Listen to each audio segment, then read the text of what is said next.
$500 একটা ট্রেড নিব, ওকে broom up. এখন আমি এখানে যে $500 একটা ট্রেড প্লেস করলাম, ট্রেডটা যে নিলাম বাংলাদেশি টাকায় কনভার্ট করলে $500 ইকুয়াল টু 60,000 টাকা। এটা অনেকের স্যালারির সমান। অনেকে স্যালারি পায় 60,000 টাকা, পুরা মাস পরিশ্রম করে, তারপর তারা বেতন পায় 60,000 টাকা। সেটা আমি 1 মিনিটে আর্নিং করতেছি। ট্রেডিং কি এত সহজ? ট্রেডিং এত কুইক মানি? বলবো না ভাই, ট্রেডিং এত কুইক মানি দেয় না। যদি আপনার নলেজ থাকে তাহলে এখানে কুইক মানি।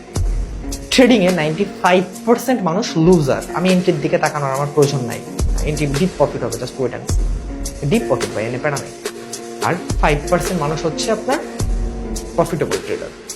ওই যে 5% মানুষ প্রফিটেবল ট্রেডার, ওরা মার্কেটে এত সময় দেয়, মার্কেট নিয়ে এত স্টাডি করে, যে সময়টা আপনি দিতেই পারেন না। এই জন্য আপনি লুজার।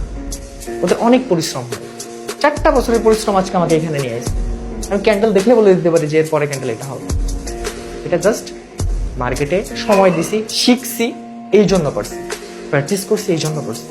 সবকিছু মাথা ভাই, মস্তিষ্ক। আপনার যদি ট্রেডিং এর নলেজ থাকে, আপনি খুব ইজি এখান থেকে আর্নিং করতে পারবেন। দেখলেন যে আমার এন্ট্রিটা ডিপ শিওর শট উইন হলো। আমি এন্ট্রি নেওয়ার পর কিন্তু টাকায়ও নাই, আমি বলে দিছি যে এন্ট্রি উইন হবে, উইন হয়েছে। আর ওই যে 95% মানুষ লুজার। কেন লুজার? ট্রেডিং এর টও জানে না, এটাকে ভাবে রেড গ্রিন একটা গেম, ওকে আসে আন্দে গন্ধে ট্রেড করে, সব লস করে ফেলে।